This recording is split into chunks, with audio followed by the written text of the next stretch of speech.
I met Kathy at a midday cookout, thrown by a mutual acquaintance close to 5 years ago. It was one of those gatherings where coworkers, neighbors, and random acquaintances showed up with folding chairs and plates of crisp coleslaw. She was standing near a table of half-eaten finger foods, sipping some sweet tea. I introduced myself, and she flashed a bright, inviting smile. Right off, I noticed she had an eloquent way of speaking, a sort of corporate polish that set her apart from my usual circle of friends. I liked contrasts. I was rough around the edges, never cared much for winery tours or corporate meet and greets, while she seemed to thrive on them. But we clicked. We started dating a few weeks after that cookout. It was fast, physical, magnetic. We basically tore each other's clothes off the moment we got together. She was a successful corporate up-and-comer, while I was a director of technical sales who traveled frequently. Over the course of 18 months, we became inseparable. In my mind, she was everything. Partner, best friend, source of comfort. We moved into the same apartment after the wedding. I contributed about half our monthly rent unless I was away on a contract gig, and she footed the rest with her impressive salary. That synergy seemed to work at first. By the third year of marriage, though, the cracks began. For me, and this is where I'll admit my wrongdoing, I can be domineering, controlling, and even cruel if I feel I'm losing my grip on the situation. Kathy and I fought about small things: her new obsession with late hours, her repeated work outings, her endless phone calls. Sometimes I would tease her, "Up late again? Gonna bring me a souvenir from that bar you love so much?" If she snapped back at me, I'd snap back harder. I was not the guy who would just roll over and let someone walk all over me. But it's also true that I left on long business trips, sometimes for weeks, leaving her lonely. We both felt justified in our resentments.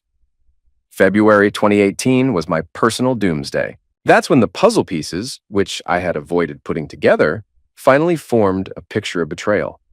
I'd had a vague suspicion for a month or so. She had begun spending extra time at the office, even disappearing on weekends. Then one evening, I did the unthinkable: snooped. Kathy had asked me to grab groceries from the trunk of her car. While leaning in, I noticed a pink bra half tucked beneath the passenger seat. It was hers, yes, the brand and style matched. But in my mind, it was the way she typically peeled it off that haunted me. She once told me she liked to remove her bra from under her blouse when she felt especially worked up. Maybe I was too paranoid. Maybe not. My blood pulsed, but I said nothing. I wanted to confirm my suspicions. I began planning how to trap her. I was tricky like that, always wanting to catch someone red-handed rather than have an honest conversation. Instead of confronting her, I meticulously took mental notes. The next day, she was out late again. So I cooked a fancy meal, set the table, lit candles. I figured maybe I could charm her into a nice evening. If she was cheating, maybe she'd slip up. She came in at 8, wearing that tight business skirt and the slightest aroma of men's cologne that wasn't mine. She announced, "I can't stay. I have to shower and meet some coworkers at the neighborhood hangout." She brushed off the dinner and apologized with a forced smile. Instead of arguing, I marched to her car while she showered and threw my company cell phone onto her back seat so I could track it with my personal phone. Sometimes my anger manifested itself in bizarre, sneaky ways. I felt a certain rush while doing it. She left soon after, hair damp, clothes fresh. I gave her the cold shoulder. She pranced out without a second glance. I used my phone to follow her location. Sure enough, she stopped at the bar she frequented with her work buddies. I parked across the street, waited. Finally, around 9, I watched her exit with a tall, well-groomed man, definitely older than me with that boardroom confidence. I watched him take her hand and kiss her. My stomach twisted. They slipped inside another sedan and drove off to a hotel 10 minutes away. I parked across the street, watched them go in together. It was done. The rage, the sense of utter betrayal soared through me. But here's what might surprise you. I didn't confront them that night. I had a darker method in mind. I decided I'd piece together everything. I would not just gather proof, I'd crush her with it. So, I left. I found a tavern out of town, downed a few drinks, debated my next moves with a stranger, a man named Rye. He offered me a small trailer on his ranch, a place I could disappear. "Sounds like you need to cut your losses," he said in a laid-back country accent. Sometimes a big reset is the only cure. Stoic as I was, I liked that idea. Vanishing. The next morning, Kathy woke, came out of the bedroom, gave me a suspicious look. "Where did you end up last night? You just vanished," she said. I let out a cynical laugh. "Where I go is my business," I spat. But while we're at it, are you sleeping with someone at work? Her eyes widened, but she quickly composed herself. You're being ridiculous. I was at the bar. You can ask my coworkers. She tried to wave it off, then demanded I leave her alone, calling me a paranoid lunatic. I didn't push further. Confrontation was my specialty, but I wanted to bide my time and plan an exit that would shatter her illusions about controlling the narrative. That Monday, I quietly began packing. By day, I played along as her husband, or at least a ghost that wandered the apartment. By late afternoon, I'd rent a pickup, drive a load of my stuff out to the trailer. Rye and I set it up in the foothills of the mountains, an hour out of the city. I told nobody of my plan. Kathy noticed I was calmer than usual. She adjusted her tactics. Suddenly, she was being sweet, offering me coffee in the mornings, giving me half smiles. But I wasn't going to forgive or forget. Then I found something I couldn't ignore. In the trunk of her car, behind old grocery bags, was a used condom packet. Even as a man used to shady stuff, that disgusted me. The wrapper was sticky, smelled foul. It was so blatant, like she wasn't even trying to hide it. It triggered an almost manic laughter inside me. She was that careless? Or maybe it was a twisted power move, leaving me these breadcrumbs of betrayal. That night, when she came home, I confronted her.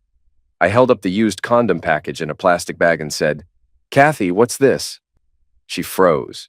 For a split second, I saw genuine fear in her eyes. Then, unbelievably, she started telling me that it must be old from 6 months ago, and she had no idea how it ended up in the trunk. She babbled something about it being from some girlfriends who messed around in my back seat.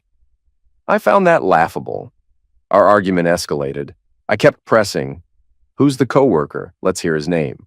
"Let's see your phone right now," she hissed back. "Stay out of my life, Paul. If you trusted me, you wouldn't be violating my privacy. I'm done talking about this." My fists clenched. I had to walk out of the apartment to avoid lashing out physically. Despite my cruelty streak, I'd never put my hands on her, and I wasn't about to start. But the next day, Kathy flipped the script. She cornered me at home, eyes puffy, hair disheveled, and blurted out, "Paul, I'm pregnant. It's yours. I swear on my life it's yours." My mind reeled. Logically, I should have demanded a paternity test on the spot, but some primal part of me still wanted to believe her. She insisted she'd only cheated once, maybe twice, but the baby was definitely mine. "This is fate, right?" "You'd be such a great father," she stammered. I stared at her with stony detachment, but inside, I was spinning. "Don't expect me to jump for joy," I murmured. "I want proof. I don't trust you." She teared up, called me an unfeeling monster. I stepped toward her, voice low. "You're the one hooking up in random cars, Kathy. Don't throw the word monster around." She turned away, sobbing. Our dynamic had become toxic. Two people desperate to destroy each other. Days later, she stormed back into my life with her father, Frank, in tow. While I wasn't on the best terms with him, I never expected him to show up unannounced. They cornered me outside the apartment. Kathy had insisted I return to talk about family matters, so I arrived, expecting more lies. The minute I stepped out of my truck, Frank loomed over me, a tall, broad-shouldered man who had never liked me. "Paul," he barked, "I heard you've been making my daughter's life hell. She's pregnant and you're out here snooping in her trunk like a degenerate. Show some respect." I stared him down. "Respect? Did she tell you she's been screwing around with some suit from her office? Because that's respect, right?" Kathy's face went pale. Frank stepped closer. "Watch your mouth," he warned, pointing a thick finger in my face. "If she's pregnant, you need to man up and take responsibility. If I hear one more word about some alleged affair, I'll teach you a lesson." I sneered. "Teach me a lesson, Frank." "Are you going to lecture me about fatherhood while your daughter's cheating under your nose?" He grabbed the front of my shirt. His breath stank of stale coffee and old cigarettes. "I'll do more than lecture you if you keep slandering my daughter," he growled. That was my moment. I pulled out my phone and scrolled to the video I'd discreetly taken of Kathy and that coworker leaving the bar, their arms around each other, stumbling into the hotel. I'd used my phone camera from across the street. Grainy, but enough to identify them. I pressed play. The shaky footage showed Kathy leaning in for a kiss, the streetlights reflecting on their faces. I shoved the phone under Frank's nose. "That's your daughter, right? Deny it. Tell me she's not hooking up with this guy." Frank snatched the phone, eyes bulging. Kathy's face crumpled. She reached out, shrieking, "Dad, that's not what it looks like. This is an old video." An old video? That was the best she could do? Frank stared in stunned silence, his grip on my collar tightening. Then he erupted. How dare you show me a video like that? My daughter isn't some tramp you get to humiliate. What kind of sick, twisted man keeps secret recordings? He turned, filled with rage, and threw the phone to the pavement, shattering the screen. I snapped, "You owe me a new phone." He swung a wide-open palm at my face so abruptly I didn't have time to block it. The slap echoed off the apartment's courtyard walls, and I stumbled backward onto my knees. Blood pooled in my mouth from where my teeth caught my lip. Kathy shrieked, "Dad, stop!" That's when our neighbor, Franklin, a retired cop known for being ready to confront trouble, came barreling down the hallway holding his .357 Magnum. "Hey!" he roared. "Take your hands off him, now!" Frank froze, shoulders heaving, eyes wild. Franklin aimed the revolver in that unwavering, no-nonsense stance. "Kneel! Hands behind your head!" Kathy burst into frantic sobbing, insisting, No, my dad didn't mean it." Frank growled. "Who do you think you are, pointing a tool at me?" "Lower that damn weapon!" "Down on your knees now," Franklin repeated, "or I swear I'll put you down." Frank hesitated, but realized a standoff with a loaded revolver was a losing proposition. Slowly, grudgingly, he sank to his knees. Meanwhile, I stumbled to my feet with Franklin's help, wiping blood from my lip. That's when the police arrived, horns blaring, neighbors peeking out from second-floor balconies. 2 patrol cars screeched to a halt. Officers jumped out, guns drawn. "Drop the weapon!" they shouted at Franklin. Franklin put the Magnum on the ground and raised his palms. "I'm a retired officer. That man offended the victim," he said, pointing at me. Chaos ensued. The lead officer approached me. "Are you injured?" "I'm fine," I said, still unsteady. He slapped me across the face out of nowhere. He also destroyed my phone. Frank tried to stand, but another officer shouted, "Stay on your knees. Hands where I can see them." "Don't you tell me what to do," Frank argued. "I was defending my daughter's honor. This man is scum." One officer pinned Frank face down, yanking his arms behind his back. "That's offense, sir, and you're failing to comply with an officer's instructions." Kathy exploded into hysterics. "This is crazy. We can talk it out." "Dad, please, just stop resisting." She rushed toward the officer, but was blocked by a second cop, who insisted, "Back off, ma'am." Within seconds, Frank found himself in handcuffs, pinned hard to the pavement. He kicked at the officer's leg, cursing, refusing to calm down. "Let me go!" he boomed. "You have no right!" Kathy shouted. "He's my father! You can't do this!" The lead officer spun on her. "Ma'am, do not interfere, or you'll be under arrest for obstruction." That confrontation was explosive. Another neighbor tried filming the scene. Franklin was forced to the side while they verified his retired officer status and realized he had indeed been defending me after witnessing an assault. Meanwhile, Frank continued to thrash until they threatened to tase him. Finally, he slumped to the ground, cursing me, cursing the cops. "Paul!" he spat. "You'll pay for this. You ruined my daughter's life. You're the villain in this entire damn scenario." I touched my swollen lip and scowled. "Look in the mirror, old man. Your daughter cheated, lied, and now she's claiming I'm the father of her baby." Kathy sobbed. "I'm telling you it's yours. I wouldn't lie about that. I just messed up. I'm sorry." "You're only sorry because you got caught," I said, voice cold. The police marched Frank to the patrol car, ignoring his protests and the venom in his gaze. He refused to sit, so they half-shoved him inside. Kathy turned to me, face streaked with tears. "Please, let me talk to you. I'm pregnant. We should talk about it." I stepped back, my eyes scanning her face. "We'll talk after a paternity test," I said. Then I pivoted to the officer. "You have enough to charge Frank with assault, destruction of property, resisting arrest, whatever else in the book, right?" The officer nodded. "We'll take statements, then we'll see what charges apply." Kathy tried once more. "Paul, you can't do this. My father's upset because he thought you were humiliating me." "It was all in the heat of the moment." "In the heat of the moment, he struck me, threatened me, destroyed my phone," I replied. My voice was stony. "I guess the next heat of the moment, maybe he'd shoot me." "No thanks," Frank sneered from inside the patrol car.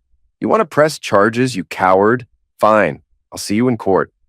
Police took Frank away, Kathy following behind in her own car after being told to calm down or risk arrest too. I gave my version of events to the officer, who documented my torn lip, the shattered phone.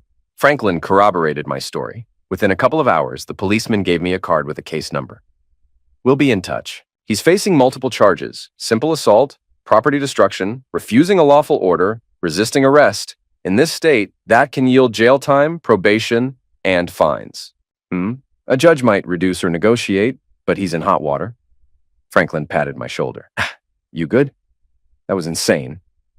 Yeah, I'm good, I answered quietly. Yet inside me, a twisted sense of triumph churned. I had the upper hand. Days passed. I retreated to the trailer in the foothills. More calls came, some from unknown numbers, presumably Kathy. I let them ring out. Then I got official calls, presumably from the prosecutor or the police, wanting me to come down and confirm my statement. I learned from a friend in the city that Frank posted bail, but was hit with official criminal charges. 1. Simple assault, Class A misdemeanor in many states. 2. Vandalism, destruction of property for smashing my phone. 3. Resisting arrest. 4. Possibly obstruction of justice, though that might get folded in. He could face fines and maybe a short stint in jail. If convicted, he'd have a record. Knowing Frank's arrogance, he might blow the case up even more in court. A week later, I returned to the apartment to gather any leftover possessions. I found Kathy pacing in the hallway, wearing old sweats, eyes red. She grabbed my arm. Paul, we need to talk about the baby. She was trembling, voice hoarse. I gazed at her, expressionless. If it's mine, I'll pay child support. But you and I, there's no future. She burst into tears. But I made a mistake. People make mistakes. I didn't know how lonely I was until I cut her off. You could have divorced me if you were unhappy. Instead, you lied. You let your father attack me. You do realize that's unacceptable. Her eyes flicked to the floor. I didn't let him do anything. He was furious, and you kept provoking him. I felt a vicious streak rise inside me. And do you think it's normal to have a used condom wrapper at the bottom of your trunk, or to come home reeking of some other man's cologne? She dried her eyes on her sleeve. We never used condoms, so that was from someone else. It wasn't even me and him. It was... God, I can't keep making excuses. It's so messed up. Melodrama. I was done. Listen, I said, grabbing a set of electronics from the kitchen countertop. You can talk to my lawyer once I have one. Because if you're pregnant and you want me in that child's life, we'll do everything legally. And if it's not mine, you'll never hear from me again. Understood? She looked stricken. Paul, can't we just work this out? You used to love me. You can love me again. A low chuckle slipped from my throat. I can also walk away, permanently. She stared with puffy eyes, rage and despair both flickering. I gave her a small wave and left. Days later, I received a text from an unknown number. It read, Paul, it's Kathy. My father's trial date is set. Granted, he might plead out, but if you continue pressing charges, he's done for. I typed back a single line. He attacked me without provocation. That's a crime. She shot back. Would you consider dropping it for the sake of the baby? If you want to talk. I turned my phone off. No thanks. I shifted into full villain mode, ignoring her pleas, ignoring the father's predicament. Some might say I was obsessed with revenge or too callous for my own soul. But I believed they deserved no mercy. Kathy had tried to lure me back with half-baked apologies and a suspicious baby claim. Frank had resorted to physical violence. They had both underestimated how cold I could be. Weeks turned into months. I kept in contact with the county prosecutor, confirming I wanted to move forward. Nobody threatened me into dropping charges. This was my righteous retribution. My friend in the city told me if Frank was convicted, he could get up to a year in jail or a hefty fine, maybe both.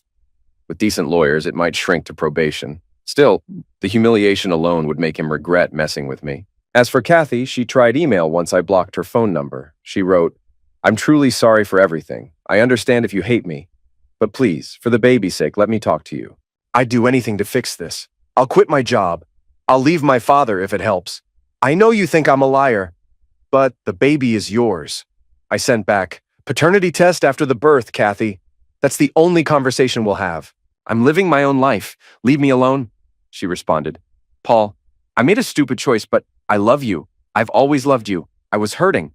I was confused. My father only acted out of love for me. Please don't destroy him. Please don't shut me out. I gave no further reply. About a half year later, I received an email from the county. Frank had pled guilty to a lesser form of offense and resisting arrest. He was fined $5,000 plus costs for court. He was placed on probation for a year, forced into anger management, and had to pay me restitution for my destroyed phone. I was informed that if he violated probation, he might serve jail time. It felt anticlimactic, but still, I had the satisfaction of seeing him get penalized for that cheap shot slap. And word was he lost respect around his social circle, an old-school father who tried to defend his daughter's honor by brawling with her husband and ended up in handcuffs. People gossiped. He hated that. When Kathy's due date came around, I refused to show up at the hospital without a legally mandated test. She left messages. "I'm in labor. I'm about to have our baby. Paul, where are you?" I still had her blocked, so the messages were emailed. I didn't budge. My heart had grown stone cold. A paternity test was arranged. I gave my sample discreetly. A few days later, the lab results confirmed that the child was not mine. It had been an empty promise of fatherhood or a desperate guess on her part. She wrote me a final email. "I'm so sorry. I truly thought it might be yours. Or at least I wanted it to be. Now I have to raise this baby alone. Please, can we at least talk?" I never replied. Time passed. I found my own sense of warped peace in the foothills, living out of Rye's old trailer beneath pines, occasionally driving down to the local bar for a beer. People might say I had become a loner, maybe even a monster in my own right. My approach to conflict was scorched earth. If you cross me once, I finish you. That's the man Kathy fell in love with, ironically, because I was strong and unyielding. She just never anticipated that strength would turn on her the moment she betrayed me. A year later, while grabbing coffee in a small mountain town, I saw Kathy outside on the sidewalk. She looked thinner, older, with dark circles under her eyes. I tried to slip away, but she noticed me and called out, "Paul!" She hurried across the street. It was almost surreal. Part of me wanted to greet her with a smile, see if there was any warmth left, but a bigger part reminded me of the used condom wrapper, the video of her with the coworker, the father who slapped me. The night everything unraveled, we ended up talking. Her voice shook with regret. "I lost everything. My father's still furious, claims we should have fought you in court. I quit my job after the scandal. And my baby's father? Well, he wants nothing to do with us either," I answered, voice flat. "Actions have consequences. Simple as that." She tried to hold my arm, but I pulled away.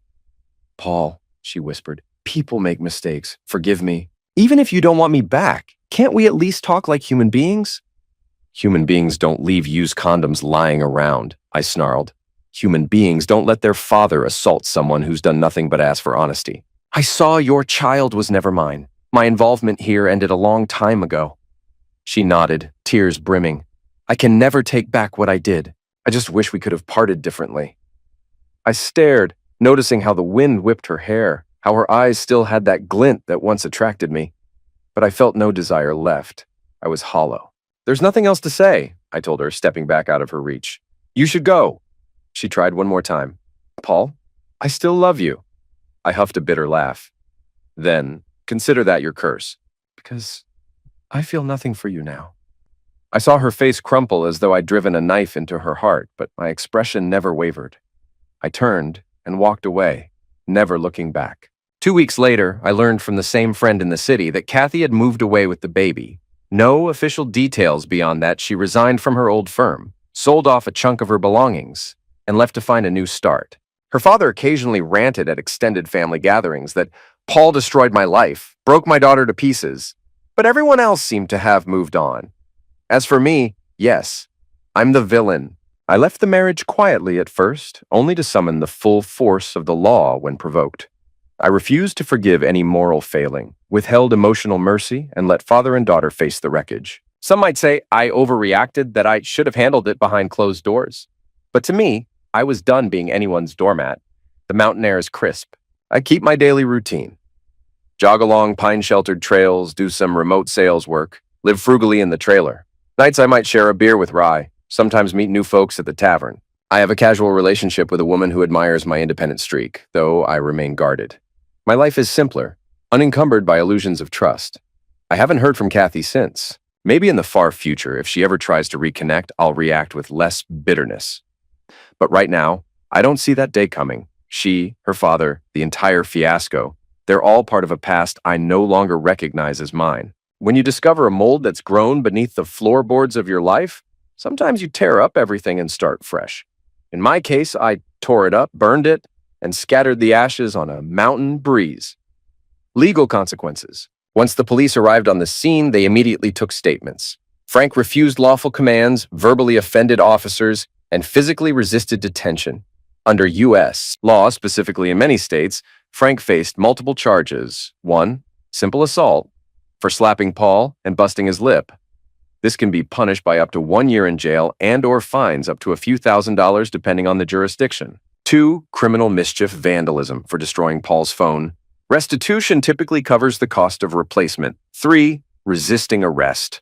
Frank's refusal to kneel and comply with the officers. This alone carries additional fines and potential jail time. 4.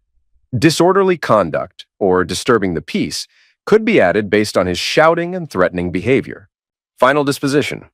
Frank eventually pled guilty to a lesser charge and resisting arrest. He paid a $5,000 fine, completed probation, took anger management classes, and compensated Paul for the phone.